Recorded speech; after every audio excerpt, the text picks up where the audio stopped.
Hi, I'm a grandiose narcissist, and I have an avoidant attachment style where closeness repels me because of how dismissive and abusive my caregivers were when I was a child. So I learned pretty early on that to survive, I had to rely on myself, and turns out I'm pretty good at it. So I don't need people, clearly. But when I do feel bad about myself, I just get attention and validation from external things that make me look good because I'm full of so much shame and insecurity that asking me to admit my weaknesses is a death sentence to any relationship. When I could just use my looks and charisma to charm someone new who doesn't think I have any weaknesses at all.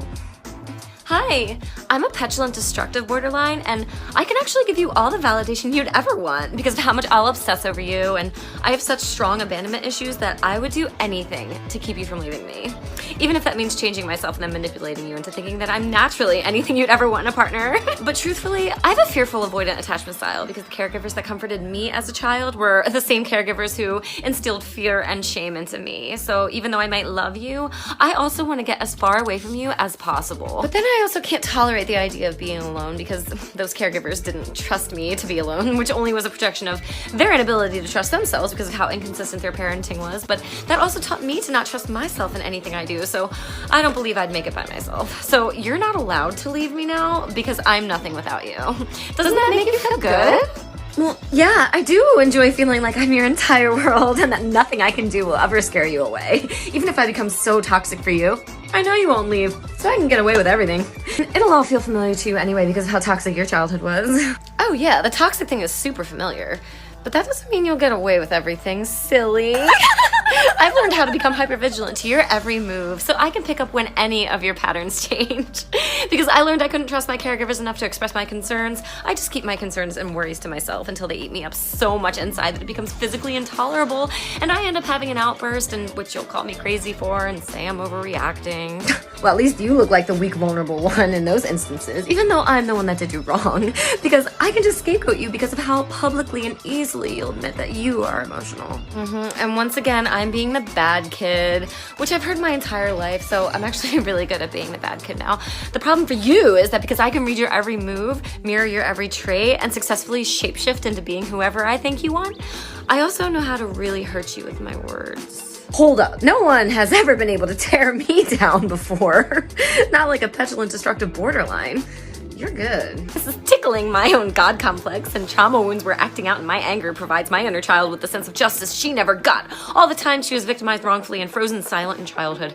But because I'm extremely sensitive and have high levels of empathy, which makes me different from you, as soon as my nervous system calms down, I immediately get hit with this wave of shame and guilt for acting out, so I'll end up apologizing to you even though you were the one who did me wrong in the first place. What do you mean all those things I said I wasn't gonna get away with? I never did any of that. That never happened. What?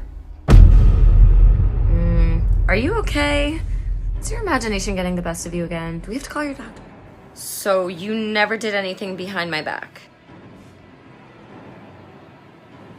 Babe, have I ever given you a reason to doubt me? Think about it.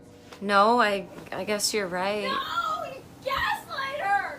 If I just look at you wrong, you assume I'm gonna leave you. Like... Have to act out to get anyone's attention. You're starting to make me look bad. Let me in! Let me in! Who are you texting? Relax, okay? It's a coworker. She's asking me about something from work. She? Can I see what she said? Why? No, I don't go through your things. The lie detector test determined that was a lie. If you have nothing to hide, then why can't I see it?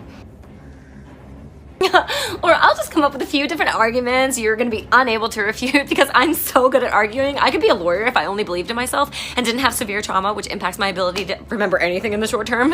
Or I'll just become counter-manipulative and make you think I forgot all about it until we sleep together later and I catch you when you're vulnerable and make some puppy eyes just like, baby, I just want to support you in your new job. Tell me about your boss. How much does it suck?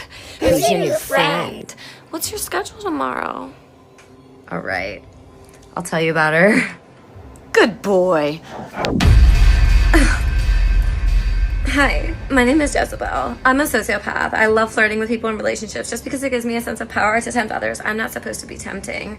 I'll use my superficial charm on the narcissist to make him think I care about his stupid hobbies because he loves to hear himself talk until he trusts me enough to tell me about all his relationship problems. And he'll fantasize about me because I'm not her. And he'll project onto me everything that she's not, even though I'm not really showing him any real parts of myself. I'm just really good at mirroring too and manipulating because I'm also a cluster B antisocial personality disorder.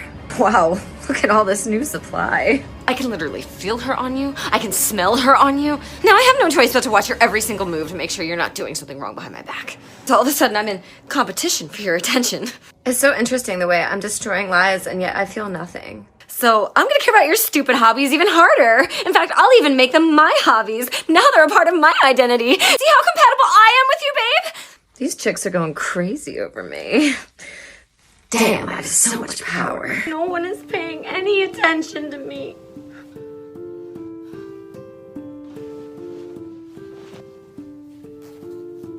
I'm running away!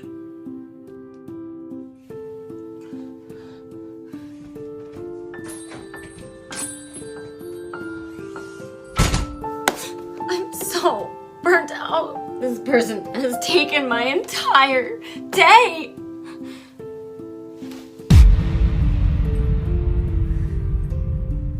Stop talking to her! She's crazy. I feel so lonely. You don't love me! You never loved me! Where's my inner child? Inner child! Inner child! Where are you?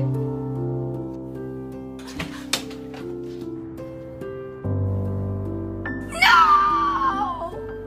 Why don't you love me?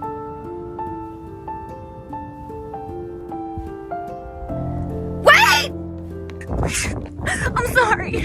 I'm sorry. I'll listen now. I'll listen now. I'll listen now. I don't believe you. I'll make it up to you. I don't trust you. Please let me try. I promise to try. So you're really gonna choose me this time?